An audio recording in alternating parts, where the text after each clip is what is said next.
नमो अरहन्ताणं नमो सिद्धाणं नमो आयर्याणं नमो वज्राययाणं नमो लोये सर्वसाहुणं।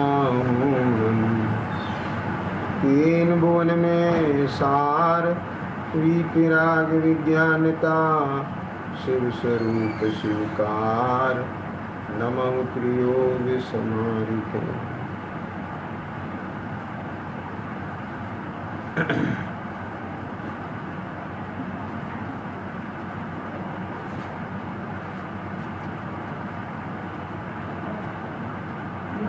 शैराला जी के आधार से अपना स्वाध्याय का क्रम चल रहा है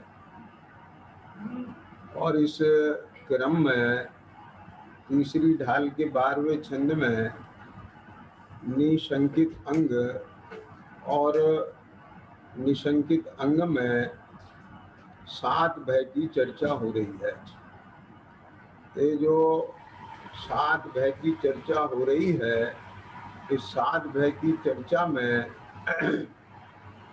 जो मरण का भय है, इसके संदर्भ में अपन मंथन कर रहे हैं कि वास्तव में अज्ञानी मरण से क्यों भयभीत होता है, ज्ञानी भयभीत क्यों नहीं होते। मरण से भयभीत होने का कारण मरण नहीं है, बल्कि मरण से भयभीत होने का कारण मोह है। क्योंकि मोह के कारण जीव को ऐसा लगता है कि ये मरण मेरा होता है ना। अब अगर हमें मरण दुख रूप नहीं करना, मरण के भय से निपटना है, उसके लिए जरूरी है कि हमें मरने से पहले मोह को मारना होगा।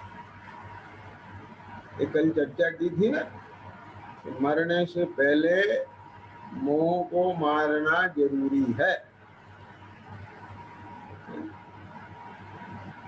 हम तो मरेंगे नहीं, और जिसे ये लगता है मैं मर जाता हूँ, मैं मर जाऊंगा, सच्ची बात ये है कि वो भी मरता नहीं है, लगता है उसे, इसलिए भयभीत होता है। तो कल अपने जो चर्चा चल रही थी कि जिसको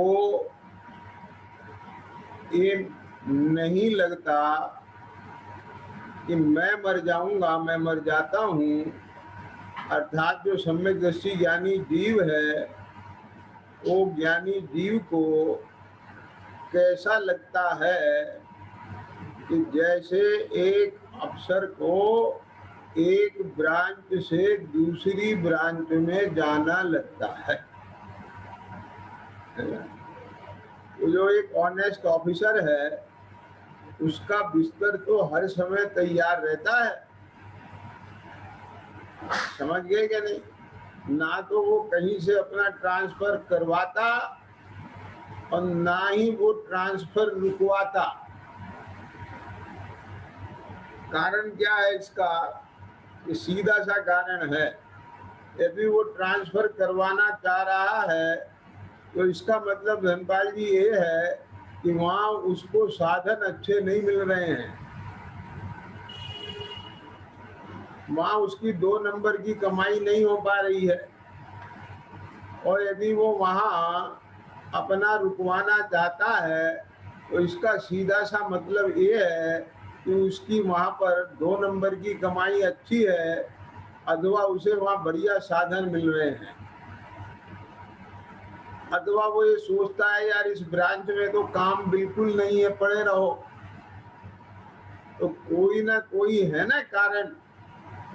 तो ऐसे ज्ञानी ना तो मरना चाहता है और ना ही नहीं मरना चाहता है। क्या समझ में? मरने की होना इच्छा, जीने की होना वांछा। बढ़ते कि नहीं बढ़ते?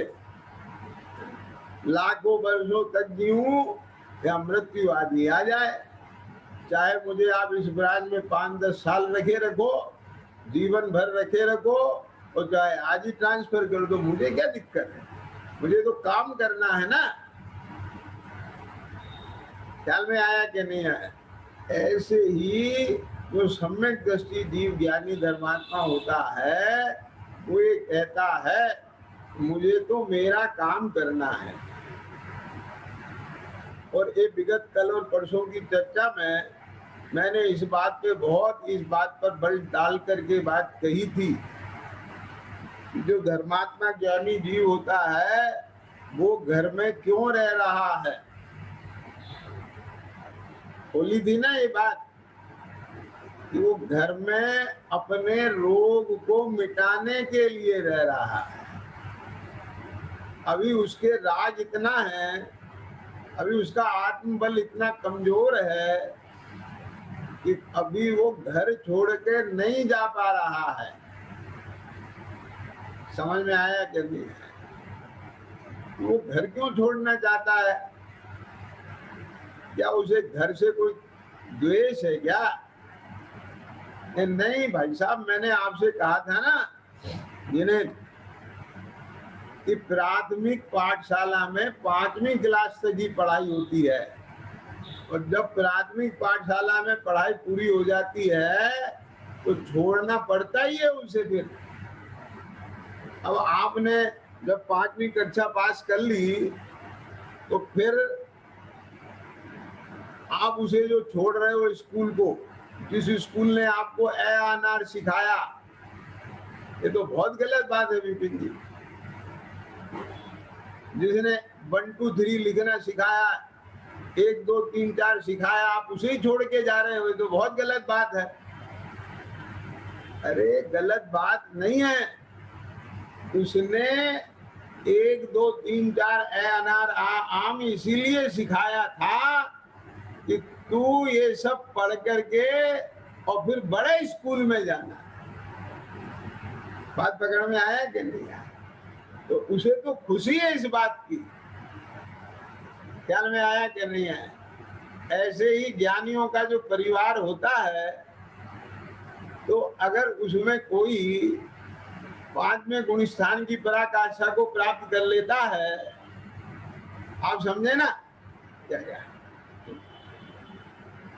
अब वो जब अनुद्दिष्ट प्रतिमाधारी का हो जाता है, समझ में आया कि नहीं? उद्दिष्ट आहार का त्याग कर देता है, तो अब घर में कैसे रह पाएगा? समझ में आया? भाई आरंभ त्याग हो गया, ठीक है, अभी रह रहा है वहां भी, अनुमति नहीं देगा, अनुमति त्याग हो गया, अब तो जाना ही पड़ेगा ना उसके बाद। तो वो वहां तक तो घर में रह रहा है, अपने आप को तैयार कर रहा है, समझ लीजिए। तो वो जब वहां से छोड़ के जाता है तो परिवार वालों को प्रसन्नता होती है, और 4थी कक्षा वाले 5वीं वालों को फेयरवेल देते हैं। क्या समझ में आया कि नहीं?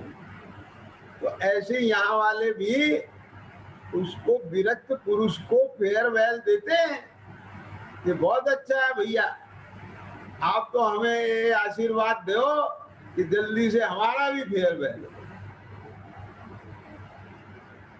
क्या समझ में आया? जिन्हें समझे कि नहीं समझे? घर परिवार में जब बड़े भाई या बड़े बहन की शादी होती है ना, पक्का हो जाता है, तो छोटे को बहुत खुशी होती है।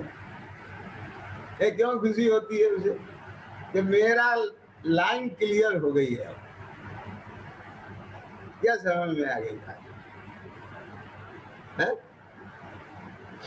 ख्याल में आया कि नहीं आया? लोग कहते भी हैं भैया अब तो तुम्हारा नंबर आ गया। तो मतलब इसमें वे खूब उधम मचाते हैं, नाच कूद करते हैं, उत्सव मनाते हैं बड़े भाई की शादी का, तो ये तो प्रसन्नता की बात है ना, वो जा रहा है। ख्याल में आया? तो जो ज्ञानियों का परिवार है वो अलग चीज है, क्योंकि वहां सब ज्ञानी है, उनको मालूम है। ख्याल में आया ना? तो वो घर में इसलिए नहीं रह रहा ज्ञानी की तरह से कि अब उसे वहां पर अपना जीवन पूरा करना है, बढ़िया करना है, माने पंचेंद्री के विषय भोग करना है, बाह्य में अनुकूलताएं बनानी है, व्यवस्थाएं बढ़िया करना है।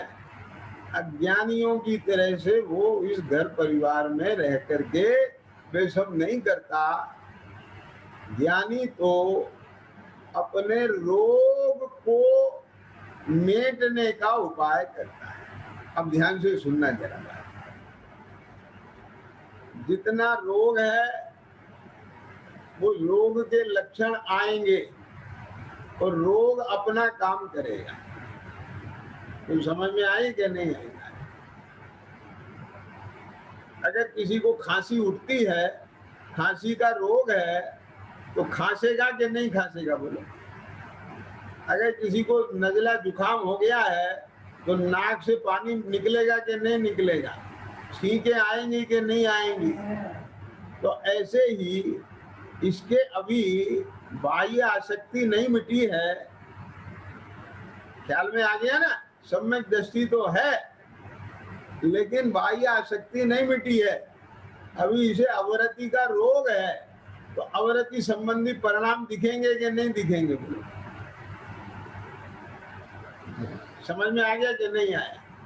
लेकिन रोगी रोग के निदान के लिए उपाय करता है, रोग को मेटने की भावना भाता है, रोग को मेटने का उपाय करता है। आप समझे कि नहीं समझ में आया?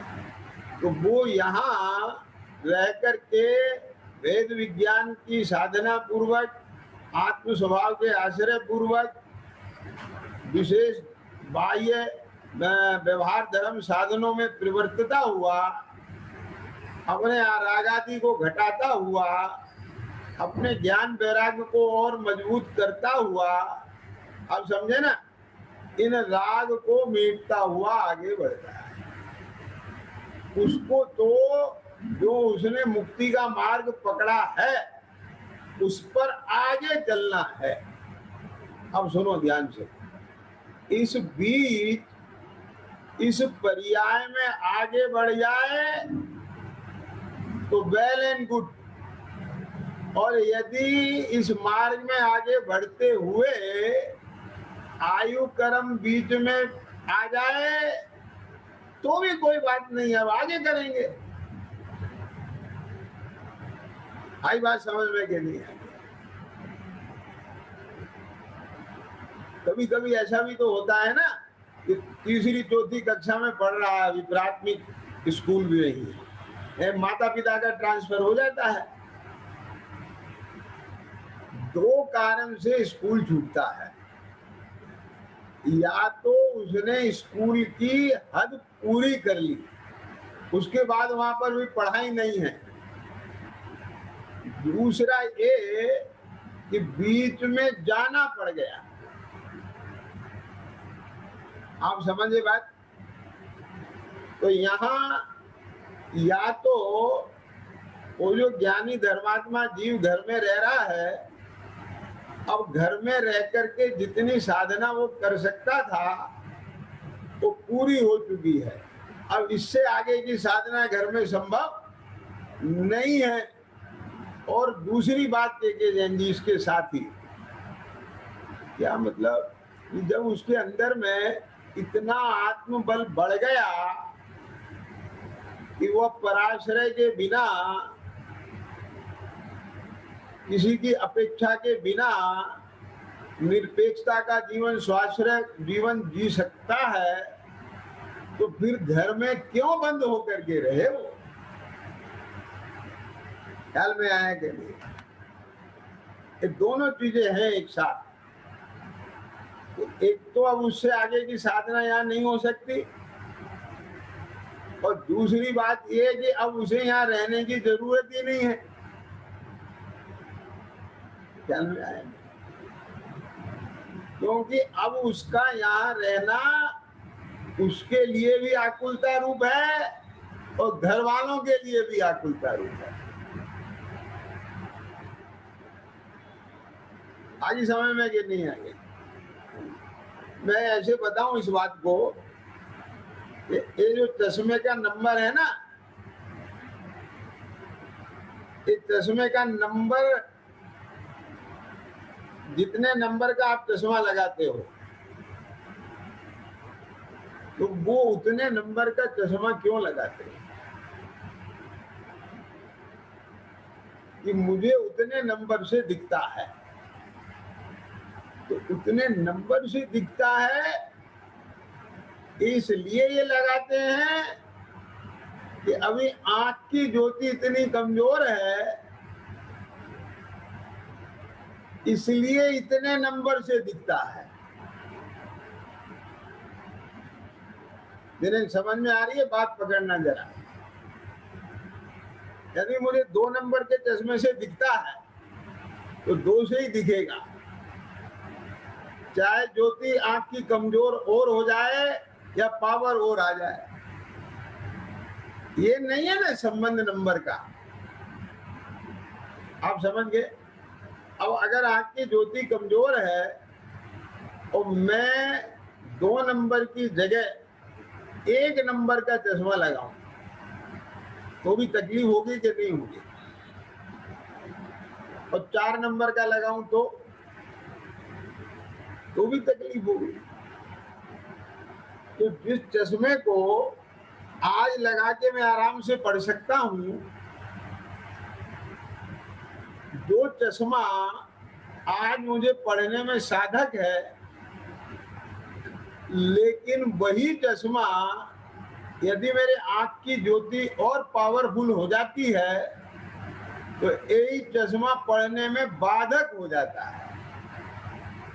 वो समझ में आया कि नहीं है?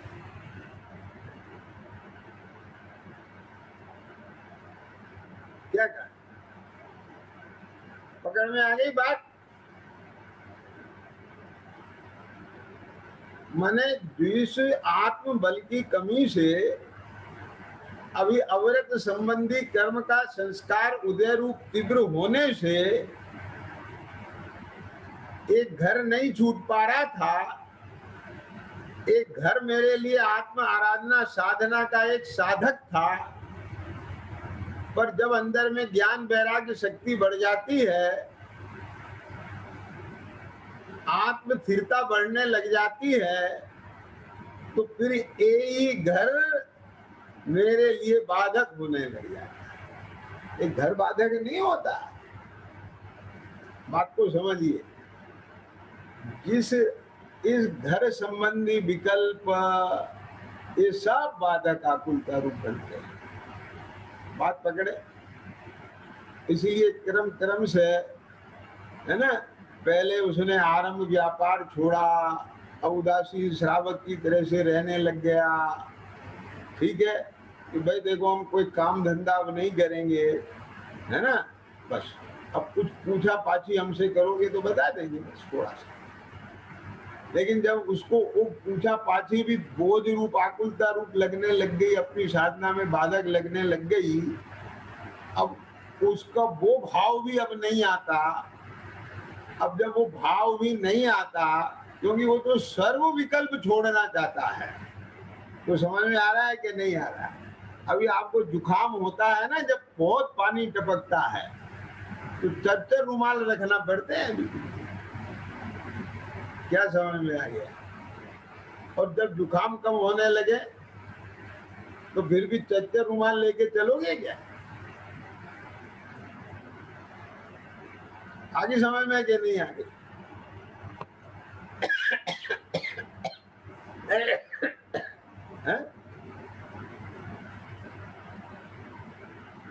फिर तो वो बोझ लगने लगेंगे ना।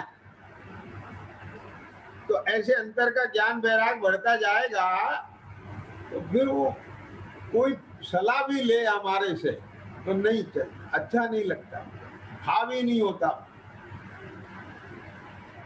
अब जब ऐसी स्थिति हो गई तो उसने सबके बीच में कह दिया, देखो साहब अब हम किसी को अपनी तरफ से कोई सलाह मशवरा नहीं देंगे, अनुमति भी नहीं देंगे, काम धंधा तुम्हें जो करना हो सो करो, अब हम इसमें कुछ अनुमति नहीं देंगे, क्या खाएंगे आप, क्या नहीं खाएंगे, कोई हमारी तरफ से कुछ नहीं होगा। अब जब तुम यहाँ रह करके कुछ करने वाले ही नहीं हो, खाने पीने में भी अपनी सम्मति अनुमति नहीं दोगे, क्या तो फिर तुम्हारा यहाँ रहना कैसा? और देखो, मेरी बात सुनना जरा ध्यान से,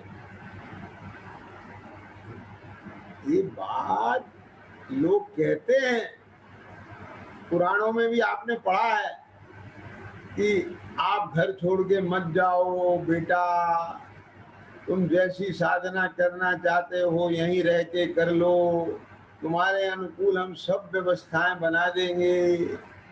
समझ में आया क्या नहीं?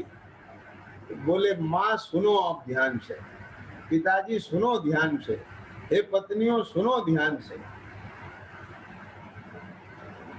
अब मुझे जो आत्म संतुष्टि, तृप्ति का, पूर्णता बढ़ाने का जो अंदर में भाव है, वो इन परिग्रहों के बीच में नहीं। सुनना ध्यान से, तुम क्या करोगे? मेरे से बातचीत करना बंद कर दोगे ना, और इससे ज्यादा तो कुछ नहीं कर सकते। क्या खाना है आपको, क्या पीना है, ये भी मेरे से सलाह नहीं लोगे, डिस्टर्ब नहीं करोगे इतना भी, ठीक है ना?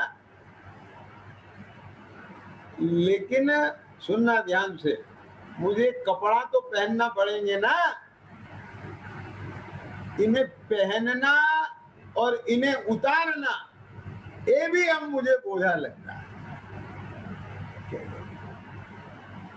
और बिना कपड़ों के मैं घर में रह नहीं सकता हूं, ये दिनांगिया नहीं। आई समझ में कि नहीं आई? ख्याल में आ रही है ना? मुझे तो बाह्य अभ्यंतर परिग्रह का त्याग करके बिल्कुल कोई कारण नहीं रखना है विकल्प का। अपने माथे में इतनी सी भी, नाखून में मैल जितनी भी कोई जिम्मेदारी नहीं रखना है। मैं तो बिल्कुल फ्री ऑफ माइंड होकर के एकदम बस हर समय अपनी साधना पूर्ण करना चाहता हूँ, क्योंकि जितनी मैं इनके साथ रह के कर सकता था उतनी मेरी हो गई। अब उससे आगे की पढ़ाई तो मुझे जो है यूनिवर्सिटी में ही करना पड़ेगी। अब उसके लिए ये सब कॉलेज वॉलेज फेल है। आगे समझ में कि नहीं आगे? तो सम्यक दर्शन होते ही के जैन जी, जहां से अपनी बात शुरू हुई है तीसरी ढाल की, उसको श्रद्धा ज्ञान में तो पूरा रोड मैप बन चुका है, उसका ब्लूप्रिंट तैयार हो चुका है। अब उसने उस पर कंस्ट्रक्शन चालू कर दिया है। क्या समझ में आ गया? उसने उस पर आचरण चालू कर दिया है, यानी उसकी आराधना और साधना आगे बढ़ने लग गई है। आई ख्याल में कि नहीं आ गई? अब सुनो ध्यान से जरा बात। वो आराधना और साधना सतत चालू है। अब इस बीच ख्याल में आ गया, चलते चलते या तो वो आराधना साधना इतनी बढ़ जाती है कि अब घर बाधक बने तो घर छोड़ के दीक्षा ले लेता है। ख्याल में आया? और अभी उतनी नहीं पहुंच पाती और उससे पहले आयु कर्म पूरा हो जाता है। ख्याल में आया ना? तो फिर उसे घबराता नहीं, बोले अब हम जिस पर्याय में जाएंगे अब आगे का काम वहां चालू। समझ में आया? यानी अब पिताजी का ट्रांसफर हो गया है, तो अब जिस शहर में एडमिशन लेंगे जाकर के फिर वहां से चालू करेंगे अपनी आगे की पढ़ाई।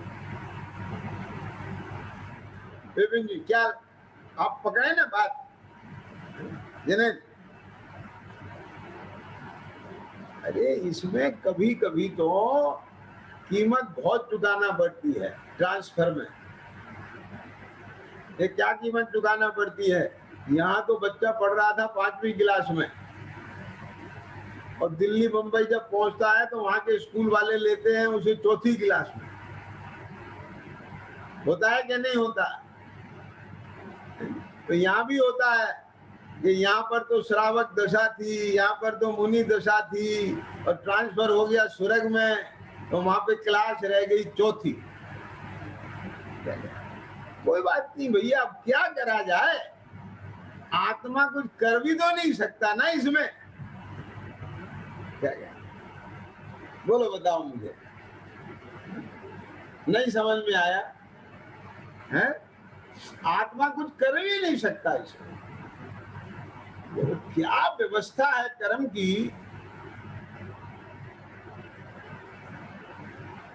क्या व्यवस्था है कि यहाँ पर 5वां 6वां गुण स्थान, 7वां गुण स्थान, उसका आनंद, और आयु कर्म आ गया, देह छूट गई तो स्वर्ग में जाए और वहां 4था गुण स्थान रह गया, व्रत से अवृत दशा रहेगी। बोलो, और वो भी कोई 150 साल के लिए नहीं, 1500 साल के लिए नहीं, सागरों के लिए। अब बताओ,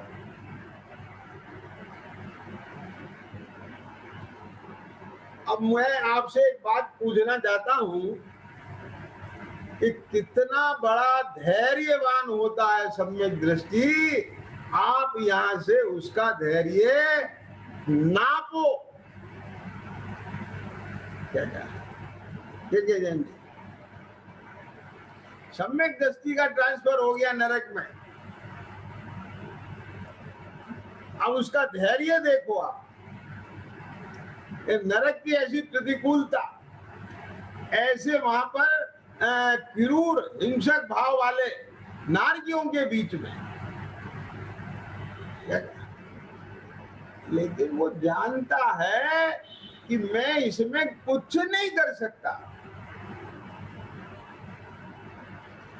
क्या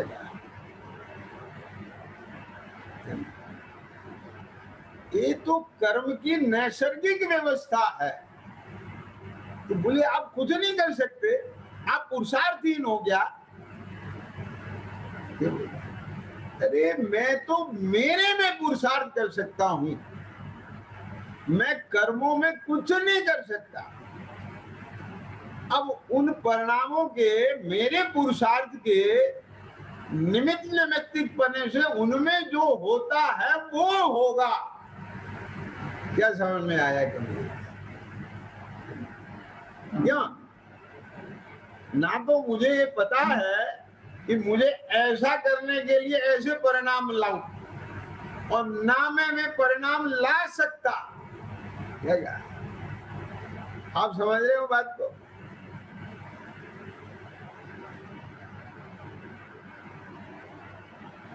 ये कोई ऐसी गाड़ी नहीं है कि आप रोड मैप की तरह से जाए जहां घुमा लो। यदि ऐसी गाड़ी होती तो वो मुनिराज छपक श्रेणी से चढ़ के सीधे केवल ज्ञान प्राप्त करते ना, उपसम श्रेणी से चढ़ के, और फिर आयु कर्म हो गया पूरा। क्या कहा? और 5 पांडवों में से 2 नकुल सहदेव 33 सागर के लिए चले गए 4थी कक्षा में।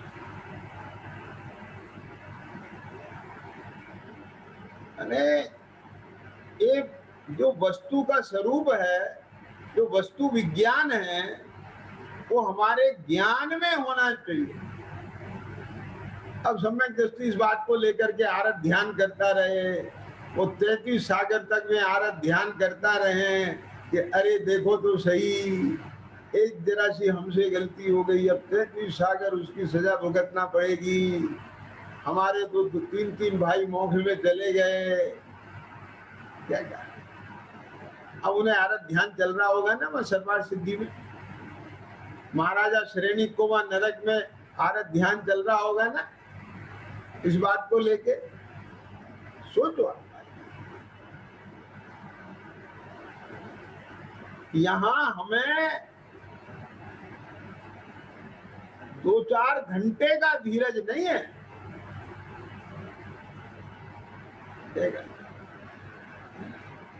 और उन्हें देखो ना, 10,000 बरस नरक की प्रतिकूलता भयानक,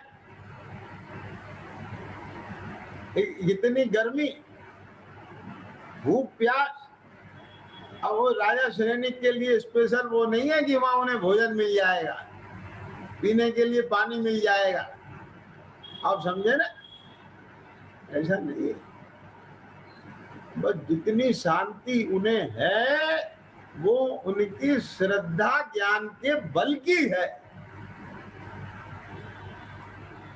ख्याल में आया? चारित्र गुण में तो उनको भी वही सब उस जाति के परिणाम वहां पर होते ही हैं, नैसर्गिक होते हैं, कर्णलेशा के भाव चलते ही हैं सब। ख्याल में आया क्या नहीं? लेकिन वहां उनका सम्यक दर्शन बना हुआ है, तो वो काम कर रहा है कि नहीं कर रहा है?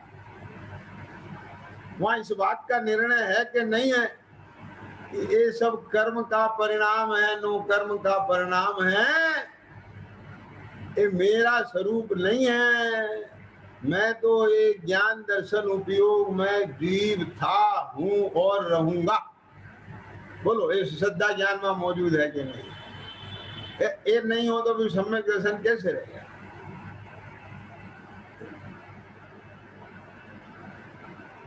तैतीस सागर सर्वार्थ सिद्धि में चौथी कक्षा में पहुंच गए। कहा तो यहाँ पर प्रचुर स्वसंवेदन बरतता था, उनको 3 चौकड़ी कसाया गया भाव में। इतनी वीतरागता, महाव्रतों का साधन करते थे, संयम की आराधना, वहां असंयम दशा।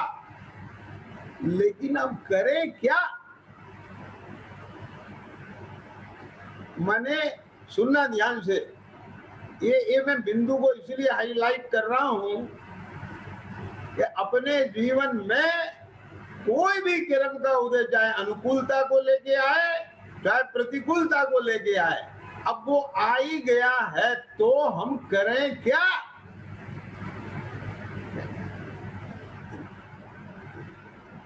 धैर्य ही अवलंबन है।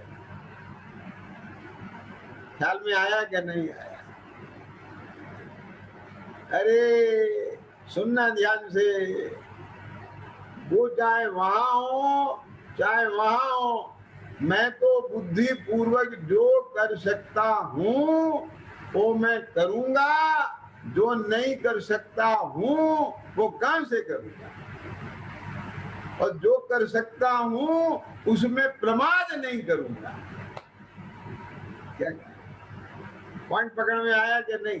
जो कर सकता हूं उसमें प्रमाद नहीं करूंगा, और जो नहीं कर सकता हूं उसमें संकलेश नहीं करूंगा। क्या गजब का, मैंने एक विवेक तो देखो ना, कितना गजब है। क्या इसके बल पर ही ज्ञानियों का मृत्यु महोत्सव होता है। अभी मैं समाधि मरण की चर्चा पे आऊंगा, तब देखना अभी आप, क्या गजब है।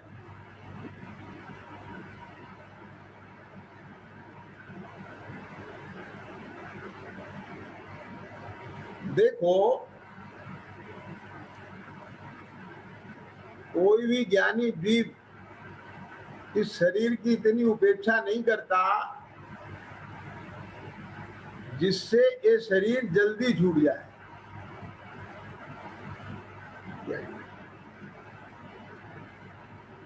और अपने रत्नात्रय को गिरवी रखकर, ताक पर रखकर, बेचकर इस शरीर को आगे चलाना नहीं चाहता है। ख्याल में आया? और अपने प्रमाद से, अपनी उपेक्षा से, क्या कहा, इस शरीर को पहले खत्म नहीं करना चाहता है। ये सब समझने लायक बातें हैं। समाधि मरण का मतलब ये नहीं है कि आप सब कुछ छोड़ छाड़ के और बस भोजन पानी बंद करके और उसमें तो समाधि लेके बैठ गया। आई बात समझ में? ये समाधि मरण नहीं है, ये आत्मघात है।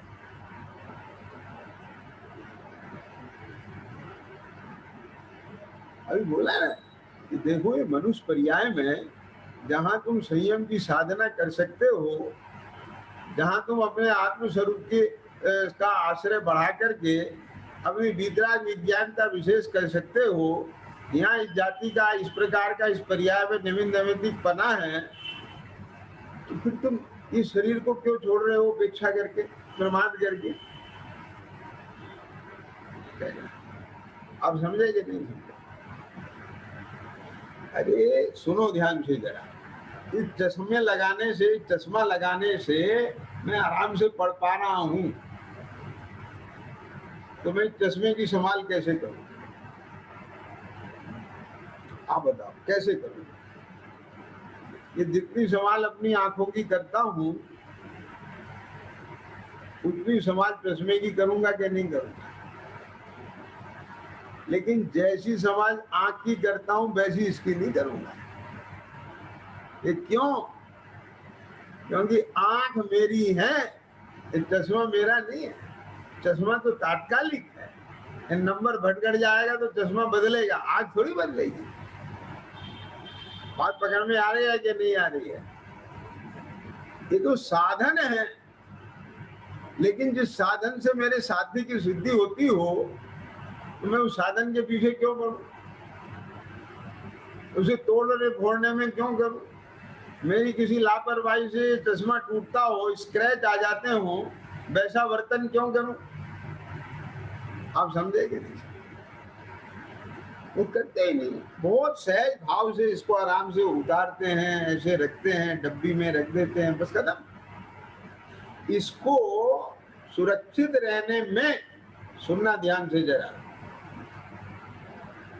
इसकी संभाल रखने में ज्यादा उपयोग खराब नहीं होता है विपिन जी।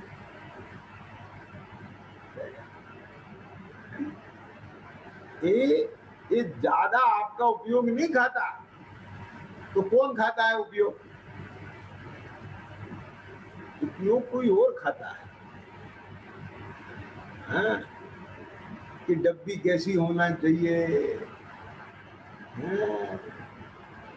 ये डब्बी अच्छी नहीं लगती 100 रुपए वाली, ये 1000 वाली अच्छी है, ये डिजाइन की अच्छी है, ऐसी अच्छी है। अब समझ में आ गया क्या नहीं आ गया?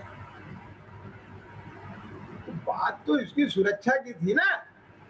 अब इसकी सुरक्षा तो दाल रोटी सब्जी से हो जाती है।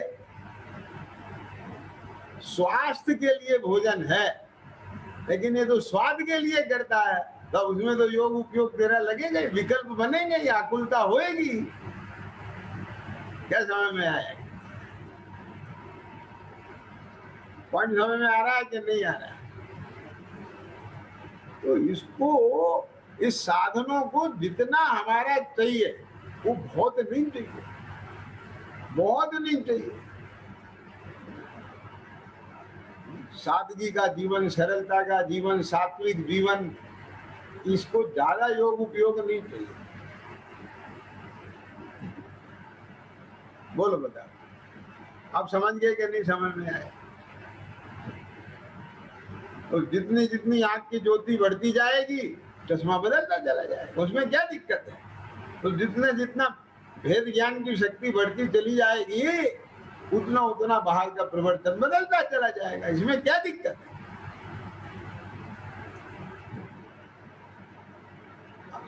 सहज भाव से जब तक ये चश्मा है, इसका सहज भाव से काम चल रहा है, लेकिन मैं अपना सारा योग उपयोग इस चश्मे पे ही लगा के रखूं कि चश्मे से ही मुझे दिख रहा है, और मैं मेरी आंख की ज्योति बढ़ाने के लिए डाइट लेने में अपना दिमाग नहीं लगाऊं, एक्सरसाइज करने में दिमाग नहीं लगाऊं, तो बोलो मुझे, ज्योति बढ़ेगी कि और धीरे धीरे गिरेगी?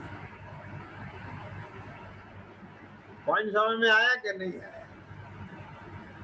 और लेकिन सुनना ध्यान से, और अगर मैं पूरा ध्यान इसी पे लगाए रखूं, और चश्मा मुझे अभी लगाना पड़ रहा है, और चाहे इसमें स्क्रैच पड़े, और चाहे ये टूटा हो कैसा भी हो, तो मालूम है स्क्रैच वाला चश्मा और टूटा चश्मा लगाने से और आंख पर स्ट्रेस पड़ता है। क्या समझ में आया? तो इसलिए मुनिराज भी उत्सर्ग और अपवाद दोनों मार्ग की मैत्री से अपनी आराधना करते हैं। बहुत ज्यादा खेचतान नहीं करते, बाह्य क्रियाओं में भी बहुत खेच नहीं करते, लेकिन ऐसा भी नहीं है कि वो अपनी आंख की ज्योति न बढ़ाने के पीछे इन्हीं में ही पड़े रहे। बहुत बैलेंस का मार्ग है। आगे समझ में कि नहीं आगे? तो इस प्रकार जो ज्ञानी सम्यक दृष्टि जीव है वो गृहस्थ दशा में रहते हुए और निरंतर मोक्ष के मार्ग पर आगे बढ़ रहा है। आवाज समझ में आया कि नहीं आया? अब जब उसको ऐसा लगने लगता है कि अब आयु का क्षण आ गया पूरे होने का, अब आगे जीवन अब आगे शेष होता रहता हुआ नहीं दिखता, क्या समझ में आ गई? तब वो संलेखना और समाधि मरण के मार्ग पर चलता है।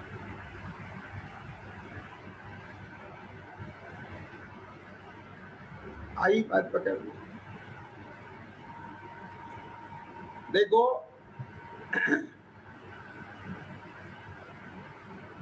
श्रावकाचार्य ग्रंथ में आचार्य समन्वय स्वामी क्या कहते हैं? 122 नंबर का श्लोक है, उपसर्गे दुर्भिक्षे जरसी रुजायाम च नी प्रतिकारे धर्माय तनु विमोचन माहू संलेखना मारिया। कि जिसका इलाज नहीं दिखता हो, मिटने का उपाय नहीं दिखता हो, क्या समझ में आया? ऐसा उपसर्ग होने पर, दुर्भिक्ष आ जाने पर, वृद्ध अवस्था आ जाने पर, रोग आ जाने पर, धर्म की रक्षा के लिए, अब देखो एक एक चीज बहुत बैलेंस है, धर्म की रक्षा के लिए शरीर का त्याग किया जाता है, उसे गणधर देव संलेखना कहते हैं। क्या लिखा है? जिसका इलाज नहीं दिखता हो, अब इलाज हो सकता है, क्या समझ में है? और इलाज नहीं करे और संलेखना ले ले, ऐसा नहीं कहते हैं। मैं आपसे एक बात पूछता हूं, सुनना ध्यान से। तो भैया तुझे पढ़ाई तो करना है ना, क्यों? तो स्कूल बदलने की जल्दी क्यों कर रहा है? कि जरा सा तुझे बहाना मिला और फट से बोले स्कूल बदल। जब इसका समाधान हो सकता है तो स्कूल मत बदलो, क्या समझ में आएगा? इसका तो मतलब ये है कि तू तैयार बैठा था, क्या समझ में आया? और तुझे जरा सा मौका मिल गया, ये नहीं है। जब समंतभद्र स्वामी को भस्म व्याधि रोग हो गया, धनपाल जी, तो गुरु के पास गए, बोले साहब ये बिल्कुल संभव नहीं है, मुनि दशा में ये नहीं होता है, आहार से काम नहीं चलता है और वो सब नहीं होता, बताओ क्या किया जाए? अब गुरु ने देखा कि आयु कर्म तो इनका बहुत है, तो उनसे कहा कि तुम ये दीक्षा छेद करके इस रोग का प्रतिकार करके फिर पुनः दीक्षित हो। क्यों? क्योंकि तुम्हें अपना भी कल्याण बहुत करना है और धर्म की प्रभावना भी तुमसे बहुत होगी। तो नहीं दिया ना, उन्हें परमिशन नहीं दी ना। तो इसका मतलब देखो ना, यहाँ साफ लिखा है ना, मुझे समझ बस स्वामी लिख रहे हैं कि नहीं लिख रहे हैं कि जिसका इलाज नहीं दिखता हो। अब इलाज तो दिख रहा है, क्या समझ में है, लेकिन वो इलाज ऐसा दिख रहा है कि शरीर तो बच जाएगा लेकिन रत्नात्रय नहीं बचेगा।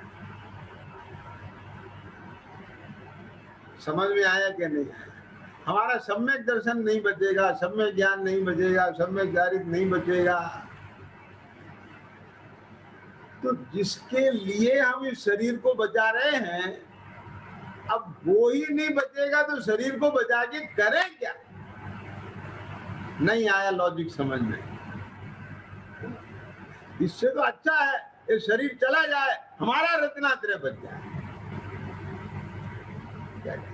लेकिन अगर हमारा रत्नात्रय भी बचता है और इलाज भी होता है तो हम करेंगे।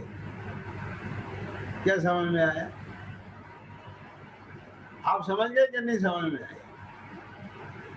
हमारा धर्म बचता है और इलाज होता है तो इलाज करना है।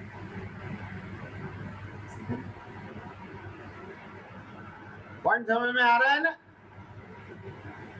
ये सब देखना पड़ेगा और ये तभी संभव है जब आपके पास विवेक हो, आपके पास आत्मदृष्टि हो, आपका ज्ञान मूल्यांकन कर सकता हो। क्या समझ में? यदि ये सब नहीं कर सकता तो लकीर का फकीर है, तो आप वो तो एकदम हाथ पैर छोड़ दे, तो अब कुछ नहीं, हम लोग और बस वही मैंने बोला था। अब वो जैसे तैसे भी करके अब वो सब करते करते और देह छोड़ देना। ख्याल में आ गया क्या? मिटने का उपाय नहीं दिखता हो, ऐसा उपसर्ग आने पर, दुर्भिक्ष आ जाने पर। अब मैं आपसे एक बात पूछता हूं, दुर्भिक्ष की बात ही ले। हमारे भद्रबाहु स्वामी क्या कहा है ना, उनने एक जान लिया था कि उत्तर भारत में अकाल पड़ने वाला है। बोलो ठीक है,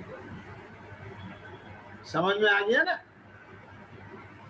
तो उन्होंने संलेखना ली थी कि यहाँ उत्तर छोड़ के दक्षिण में चले गए।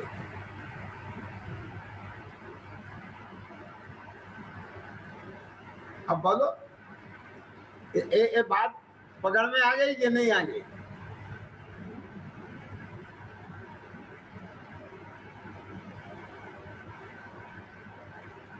क्या समझ में आएगा?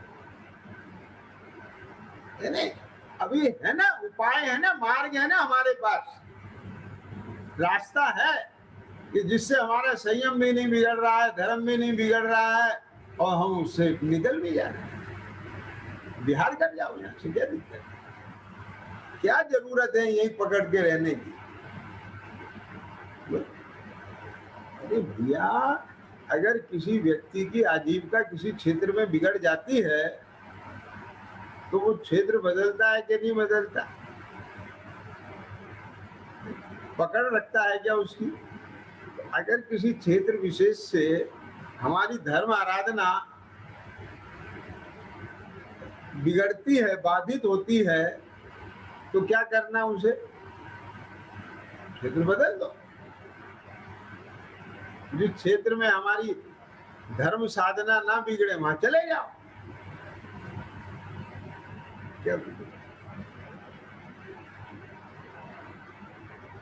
समझ में आया कि नहीं आया? देखो मैं आपको एक बात बताता हूं, अब ये क्षेत्र की बात आई तो बीच में डाल दे रहा हूं पॉइंट।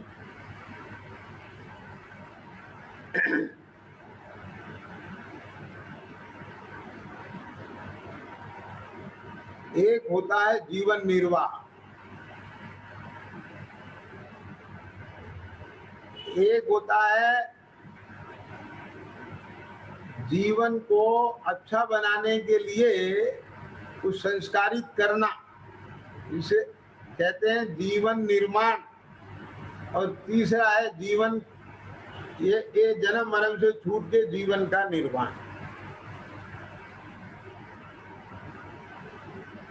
अगर टाइम मैनेजमेंट से बात करें, क्या कहा चिद्रूप, तो तीन चीजें, तीन प्रकार से आपको क्लासिफिकेशन करना पड़ता है। यानी आपके जो दिन भर में काम करने हैं उनको तीन वर्गों में बांटना पड़ेगा। क्या कह रहे हैं? एक तो आवश्यक,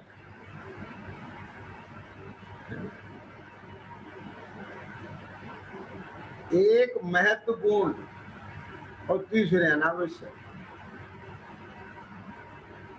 तो आवश्यक में किसे लेंगे आप?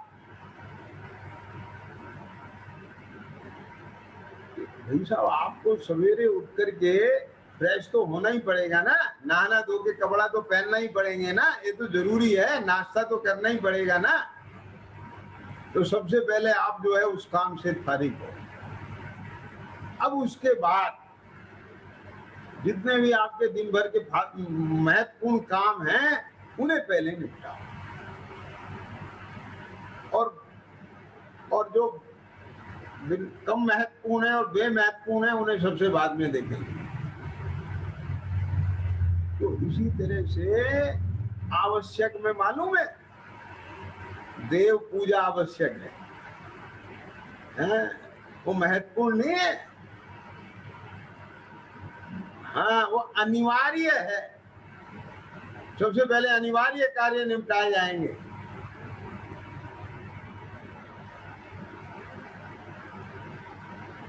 एक गुरु पास्ती, स्वाध्याय, संयम, तप, दान, ये आवश्यक हैं, ये नहीं छूटना है हमारे। धंधा पानी कब ज्यादा चल सकता है? क्या समझ में आ गया? आमदनी कम ज्यादा में जीवन चल सकता है। 1 करोड़ की आमदनी हो तो भी जीवन चलेगा, और 10 लाख की हो तो भी चलेगा, और 10,000 की है तो भी जीवन चलाया जा सकता है। क्या समझ में आया? लेकिन धर्म के बिना जीवन नहीं चल सकता है, और चलाना भी नहीं है। पॉइंट समझ में आया कि नहीं आया? अरे आजीविका भी इसलिए कर रहे हैं ताकि ये जीवन चले, जीवन का निर्वाह हो, और जीवन के निर्वाह में हम अपना निर्माण और निर्वाण कर सकें। पॉइंट समझ में आया ना? हमारा जो मोटो है, हमारा जो टारगेट है, वो तो जीवन का निर्वाण है ना, मुक्ति है ना। और उस मुक्ति के लिए हमें सम्यक दर्शन ज्ञान करना है, तत्व निर्णय में उपयोग लगाना है। अब तत्व निर्णय में भी उपयोग तब लगेगा जब पेट में रोटी होगी, बदन पे कपड़ा होगा, अभी सिर के ऊपर छत होगी, तो दाल रोटी मकान ये तीनों का काम बन जाए, है ना। लेकिन इस कॉस्ट पे नहीं कि जीवन निर्वाह में ही जीवन चला जाए और हम अपने निर्माण और निर्वाण को भूल जाएं। पॉइंट समझ में आया कि नहीं आया? ये तो बैलेंस तो बनाना पड़ेगा ना, बजट तो हर चीज में बनाना पड़ता है ना। तो ऐसे जीवन का बजट भी तो ये बनाना पड़ेगा कि नहीं बनाना पड़ेगा?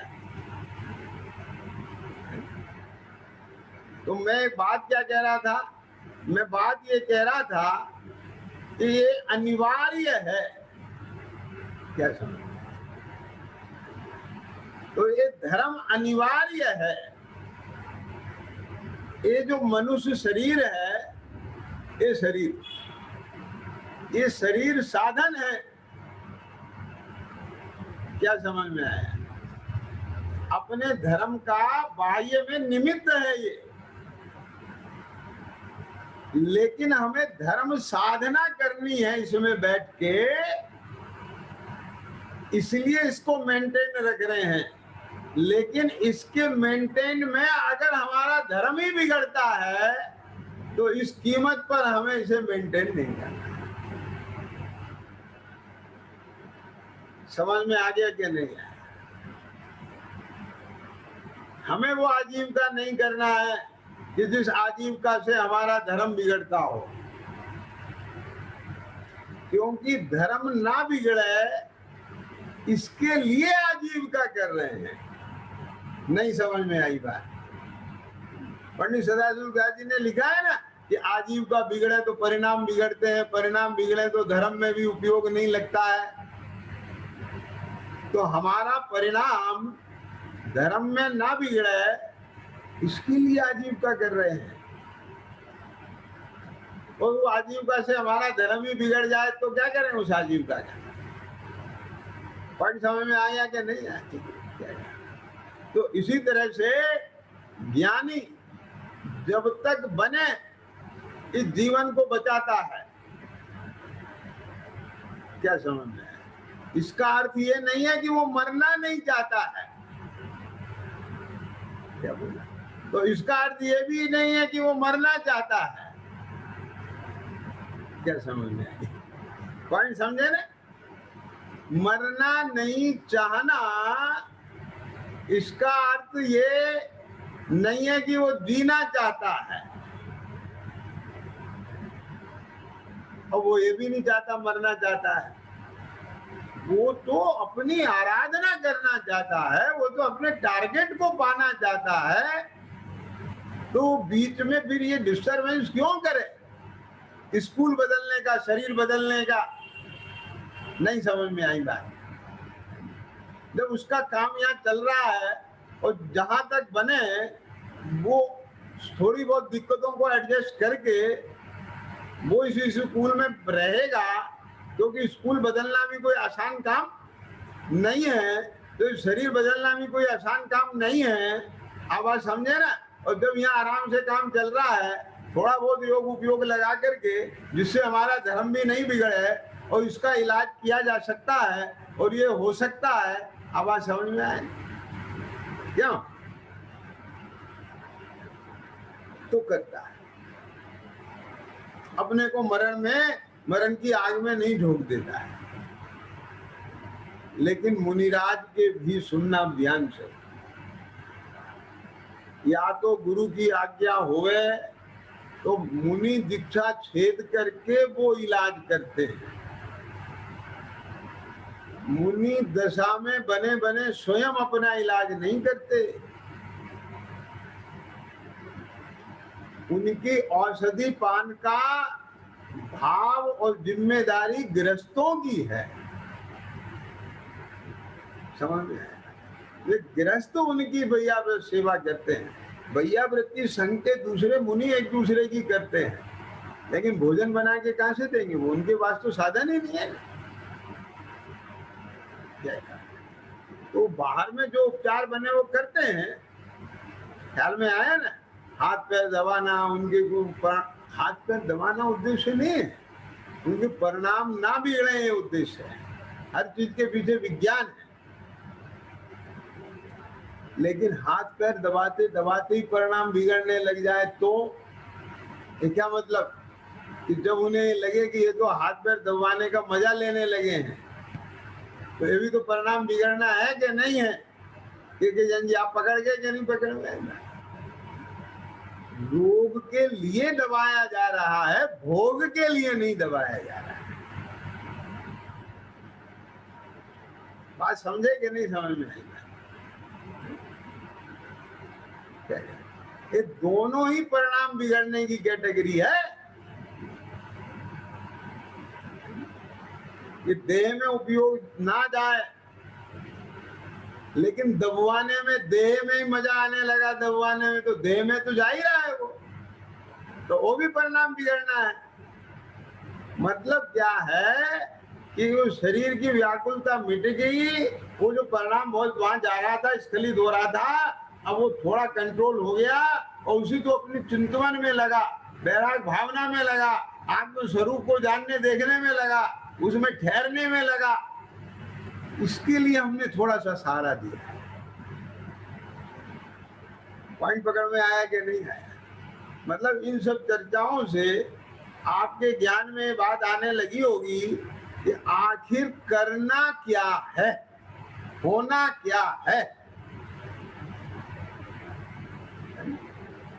समझ में आ गया?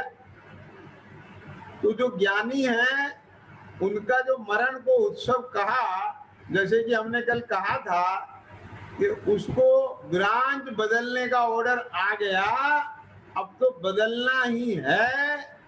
उसने ना तो इच्छा की थी बदलने की, ना अनिच्छा थी, वो ऊपर वाले का काम था। अब ऑर्डर आ ही गया है, तो सहज भाव से कैसे ब्रांच बदलता है और उसका कैसे उत्सव मनता है। तो यहाँ भी ज्ञानी के जब आयु पूरी होने का काल दिखता है, तब वो जो देह का त्याग होता है, जिसको मृत्यु महोत्सव कहा जाता है, समाधि मरण कहा जाता है, तो वो क्या मरण भय देगा? क्या वो मरण ऐसा आनंद देगा कि बहुत अच्छा भाई साहब, बहुत अच्छा भाई साहब, अच्छा छूट गए हम, ऐसा देगा? तो कैसा देगा? अभी उस पॉइंट पे आना है। देखो, वो बहुत गजब की है चर्चा, तो उसकी चर्चा मैं कल लेऊंगा विस्तार से। आज तो अपन ने इस पर फोकस डाला है कि संलेखना कब ली जाए। आई समझ में?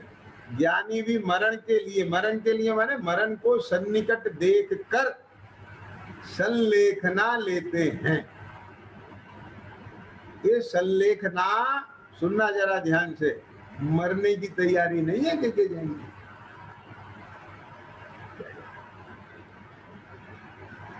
ये संलेखना मरने की तैयारी नहीं है।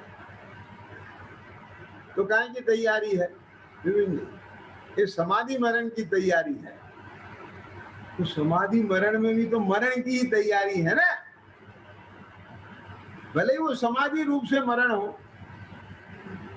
कि सुनना, तैयारी तो समाधि मरण की है, लेकिन मरण की तैयारी नहीं है।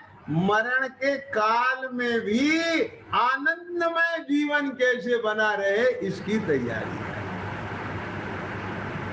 आई समझ में? क्या बोला, फिर से बोलता हूं। मरण के काल में भी क्या कहा? मरने की तैयारी नहीं, आनंदमय दशा कैसे बनी रहे, ये उसकी तैयारी है। और वो तैयारी कैसी होती है, वो आनंदमय मरण कैसा होता है, वो सब चर्चा में कर। सहजानंदी शुद्ध स्वरूप अविनाशी मैं आत्म स्वरूप।